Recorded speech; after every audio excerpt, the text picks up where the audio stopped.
Good evening, welcome to the Fortnightly report. Today on the show we've got Fraksha. Thanks for coming on the show. Thanks for having me. Appreciate it while you're in town. You're doing the Apocalypse tour, how's that so far? Yeah, we've done one show so far. We've done Brisbane last week, we've got Sydney tomorrow night, sold out already, so Should be a big one. pretty happy with that, yeah. So for the people who don't know, who are you and where are you from? So I'm Fraksha from Smash Brothers, live in Melbourne, originally from England, moved over here 2006.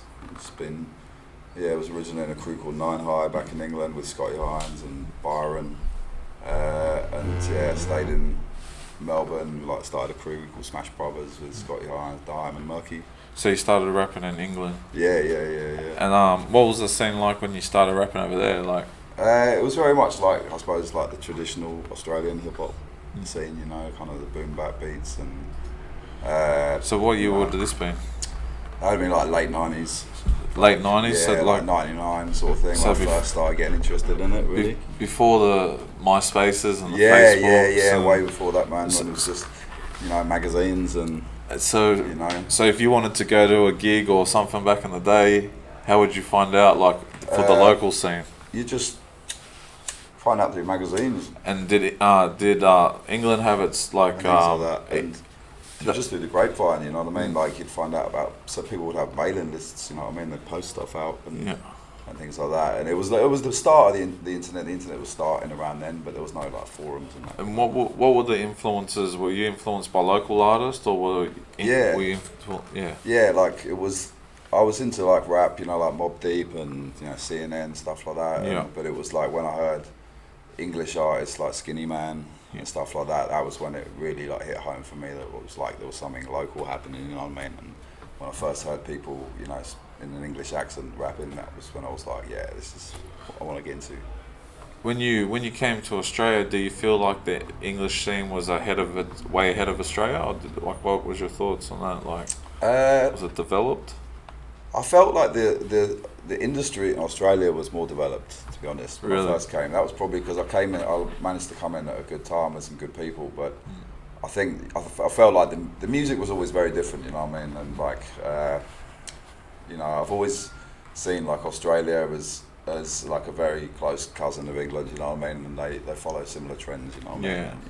Because they have a massive scene at the moment. Yeah, it's been popping off real big, and I see Australia following the same path, in 5 years it'll be on that same sort of level, I think,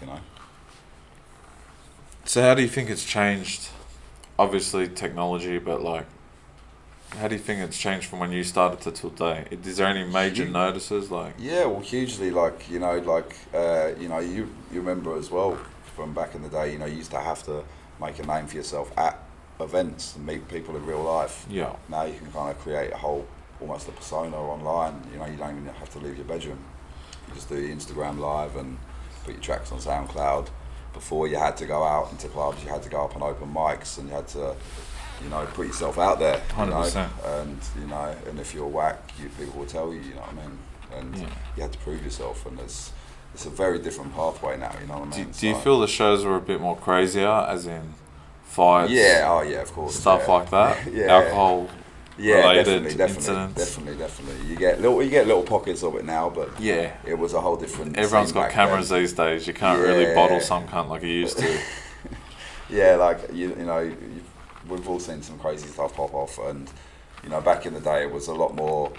You felt like it was, it was. Sometimes you might be a little worried. Going to certain places. It felt a lot more violent. Yeah. You have to watch yourself. But it's become a more mainstream thing now, and that's, like I said, there's still pockets of that stuff happen, but for the most part. I suppose that's for the good, but it is.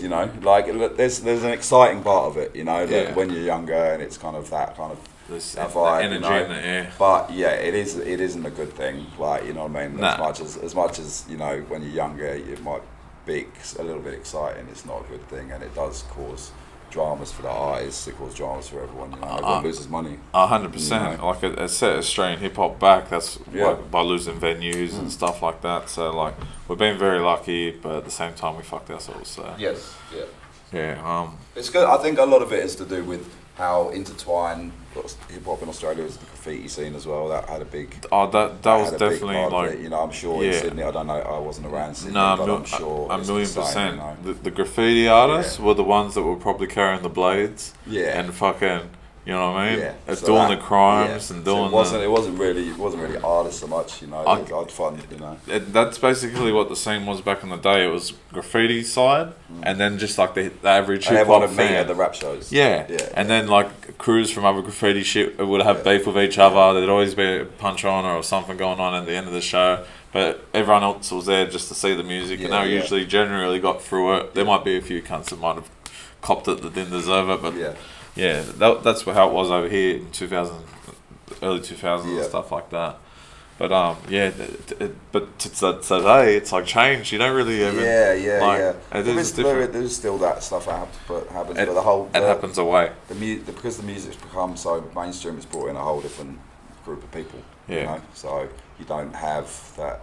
You know, you could go to 10 different types of hip hop nights now.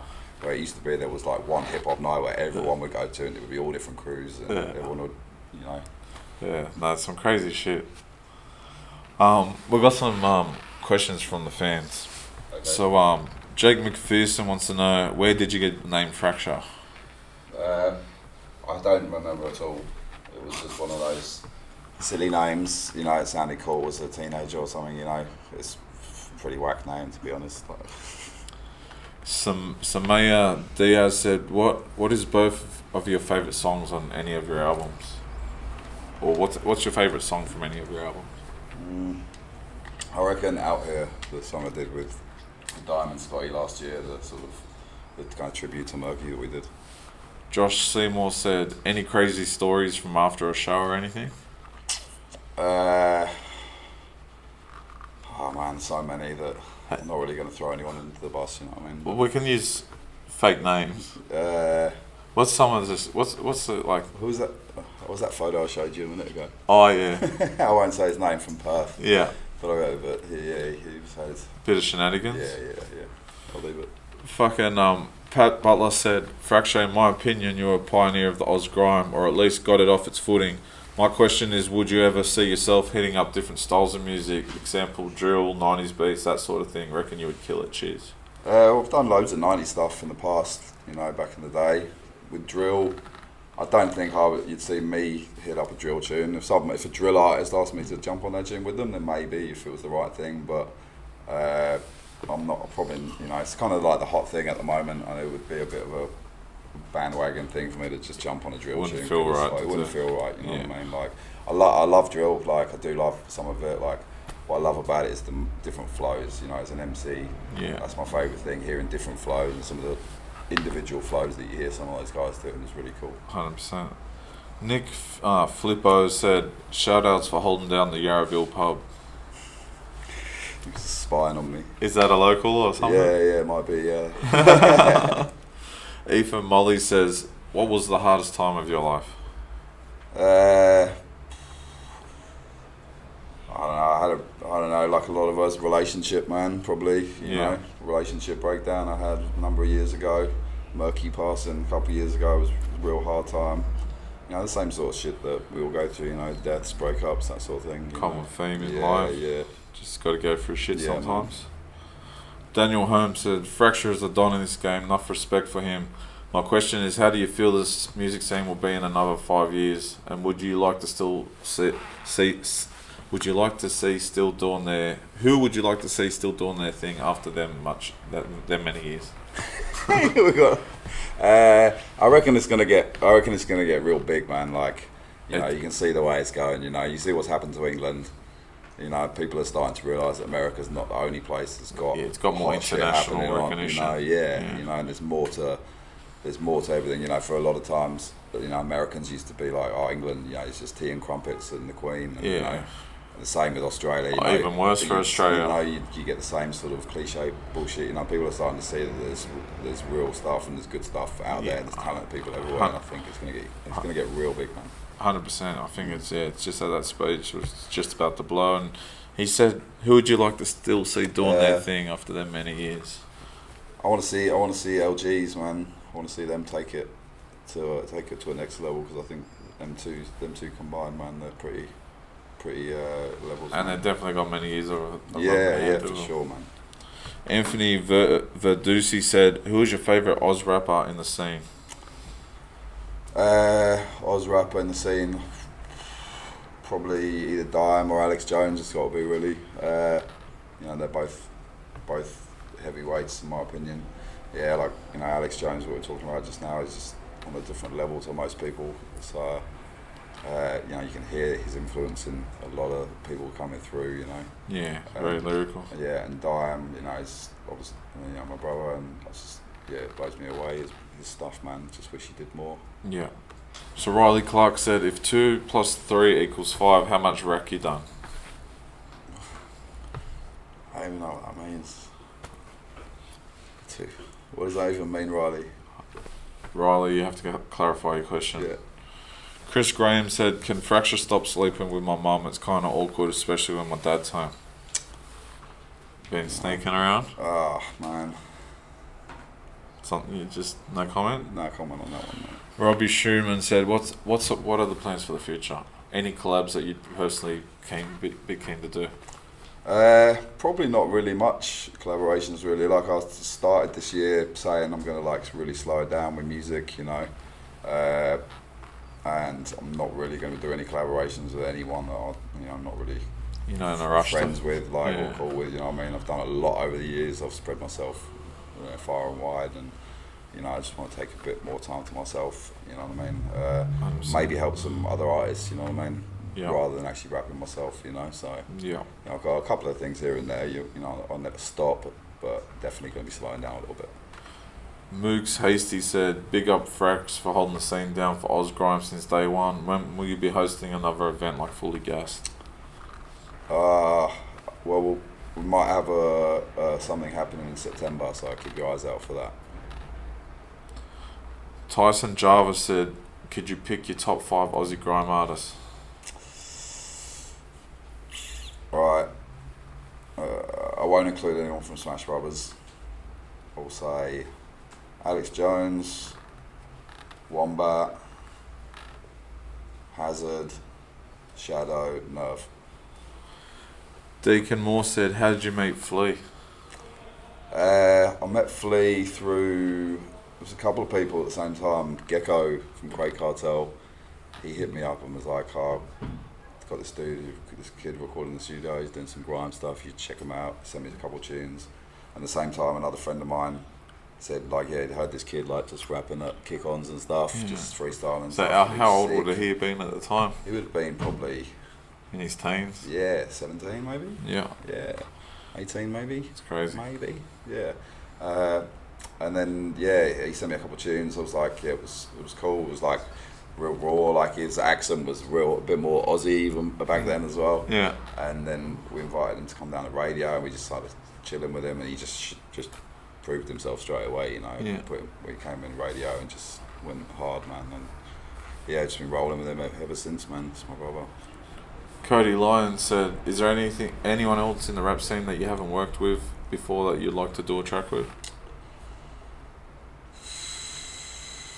Never done a tune with you, mate. Yeah. Yeah. There you go. But that'd be an interesting collaboration. Kaylee Lovett with said, a weed tune. It's always going to be some sort of weed influence. Kaylee Lovett said, "What are the 3 things you look for when you see a rapper play live?" Mic control. See a lot of younger rappers don't know how to hold a mic. Actually hold the mic? I'm not even talking about covering the mic. I mean, you see them holding the mic out here or something, or you know what I mean. It's a real, it comes to the experience. There's certain ways that work for you. Yeah. You know what I mean. That's one thing I'd say. There's just stage presence. Yeah. You don't want to be standing at the back of the stage. You don't want to be fucking, hiding away, and your ability to spit your bars. Can you spit them live? Some people just can't spit their bars live. That's right. Some people, most of us need a hype man. You know what I mean? Yeah. I'm not gonna lie. I'm not gonna go out and do a show without someone there with me. It's very hard. Breath control's a big thing. Yeah, man. So when I see people who can do it, like someone like Checkmate or Brad Strutt, those two guys always stick in my mind as like they really hold their presence because they can both kill it without hype man. Yeah, hype man, and like that's that is very important. It's really really impressive. The way they pronounce their shit and just that energy, and you're not gasping for breath trying to you're really hitting them with it. 100%.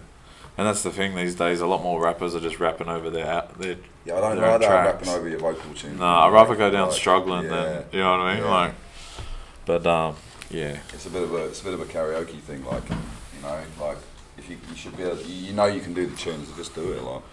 Like I'm a big smoker, so it's like it's very hard to pull off some of that shit live. But you know, like I can do a couple tunes here and there. Like I've done it before, and a couple tunes I won't lie, but you know what I mean. Yeah, no, I'm down for spinning live, but but those real smokers, they're like, I'll give them a slight pass if you do smoke as much weed as you claim, and then they got rappers that claim they're like these big smokers, but they're not. You know what I mean? So,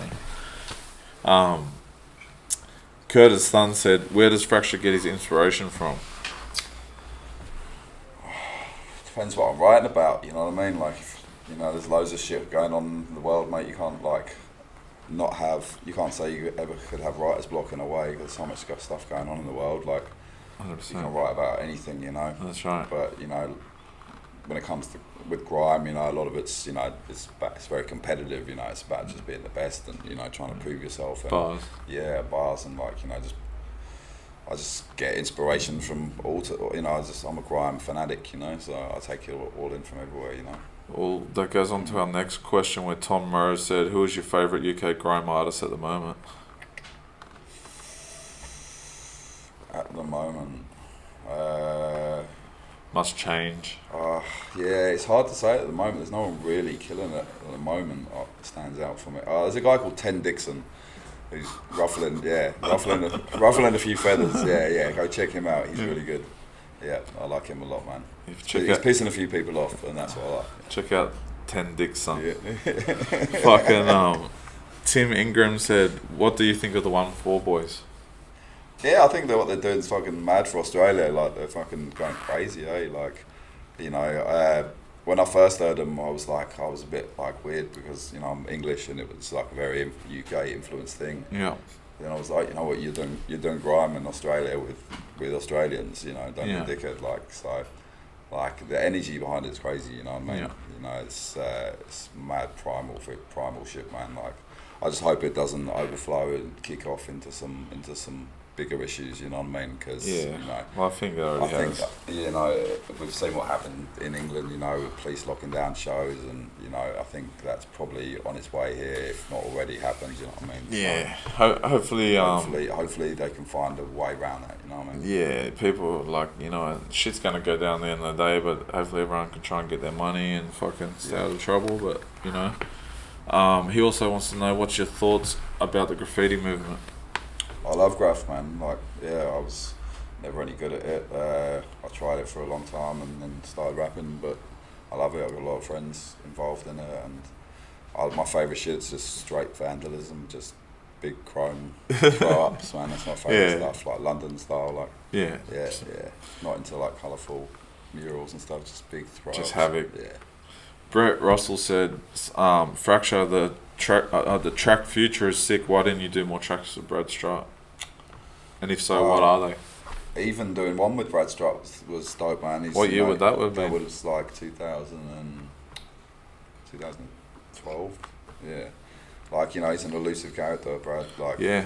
I haven't seen him in years.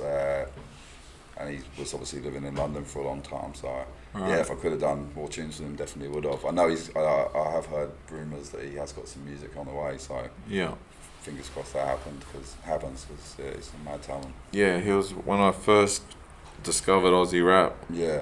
He was one that I was like, he's sort of like the Aussie Big L, sort of, I'd say, you know what I mean? They had the Maltese, man. And, you know what I mean? Even when, you know, people go and, you know, a lot of people take the piss out of, you know, that's just the kind of era of Australian hip hop, but that was his stuff, like, it was really high levels, man. Yeah, it was that boom bap rap, real hip hop shit, you know what I mean? But Aussie style. Yeah. And shout out to Brad Strutt. Fucking Nick Lloyd said, can you convince Dime to drop an album, bros? Mate, if I could, I would. Like, you know, I get more messages about that than probably my own music, you know. Yeah. Yeah, there's just some artists out there that just, you know what I mean? He's Diamonds is an incredible talent, and I'd love to see him drop an album, but no one's going to get him to do anything. Working at his own speed. Yeah. Joshua Bailey said, "You're going to try and get a UK to Oz 50-50 grime event going, brother. That would be something inspiring, and you're the Don to get it happening. You're like the Oz hip hop delicate." Cheers, mate.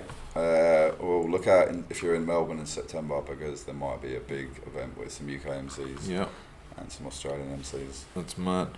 Adrian Gibbo said, "Do you think Tupac is the greatest rapper of all time?"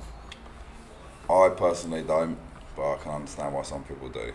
I honestly have never really listened to him much. My wife is a mad Tupac fan. Like, she knows every lyric to every tune. Yeah. I don't know anything. She was playing something in the car the other day. It was like the first time I've ever heard that Brenda's Got a Baby tune. Yeah. Like, so, you know what I mean? I can't really even comment. Like, yeah. It wasn't really part of my kind of... Not his best song. Nah. Yeah, it wasn't really around. Like, it's a good song. I heard, I heard Biggie kind of growing up, but I didn't really hear Tupac, Lily Rob Rapp said, "Creeping Part 2."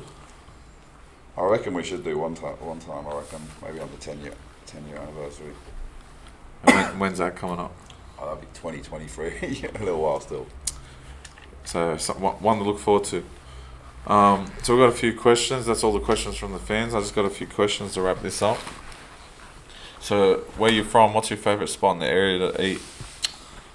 I'm from, someone already gave it away, but I'm from like west in Melbourne. My favourite spot to eat is Roxy's Kebabs in Deer Park. Yeah. Have you ever been arrested, and what for? Weed and some other stuff. Yeah. Yeah. Multiple. What's your drug of choice? Weed. What's your worst drunk or drug experience? Mushrooms in Amsterdam. Yeah. Yeah, horrendous. And what happened? What went down? Just another world. Another world altogether. Yeah. I never want to experience again. Were you lost or were Yeah, man. I was lost. I was dying. Where'd you start and where'd you end up? I ended up in the shower naked, just crying, basically. Oh, it's never a good experience. Yeah, man. What's the craziest thing you've ever done or seen?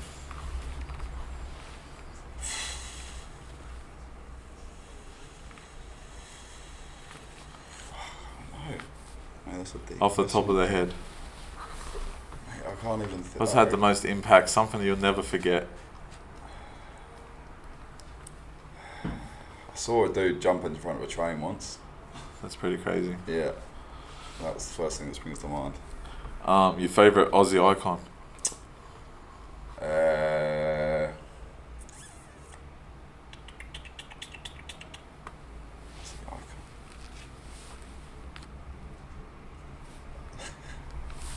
don't even know whether I can think of one. The first person that came to my head was Ben Cousins. That's him. That's him. That's your icon. For some reason. He is an Aussie icon. You know what I mean? Yeah, poor guy. Yeah, he seems like he's having fun. You know what I mean? Is he? Yeah, so like that guy needs a TV show. Yeah. Fucking. And the last question: what's your greatest achievement to date? Greatest achievement to date. I don't know, man. I just feel I don't really think I've had a greatest achievement. No. I'm just happy. It's the fact you're still alive. Yeah. I don't know. Just been living in Australia, man. Yeah. I'm happy. Yeah. You glad you came over here? Yeah, man. Like, I'm just really happy with my life. I'm still doing what I do. Having fun. I have an amazing life in Australia. How different do you think your life would be if you stayed there? Oh man, yeah, it would have been a lot different, man. That's the thing. Like, a lot of people grow up and they just never leave their area or they leave their country. If there's one thing I will urge people to do is travel. It opens up your horizons. Figure out where you're most comfortable at. Travel, see what your options are. Get out your area, man, and go and see the world, man. Because 100%. you never know where it will take you. 100%. Thanks for coming on the show, Fraksha. Thank you, man. Thank you. It's a pleasure. You got anything coming up? You wanna? We've just got the rest of the Apocalypse tour. A few more dates. Then, like I say, yeah, we've got this. Might have a big event in September. Yeah, with some UK MCs and some Australian MCs. Hectic. Yeah, and a couple tunes here and there. That's about it at the moment. And what's your Instagram? Just Fraksha, Fraksha. Yeah, check that out. Thanks for tuning in. We'll be back soon with some more shit. Take care.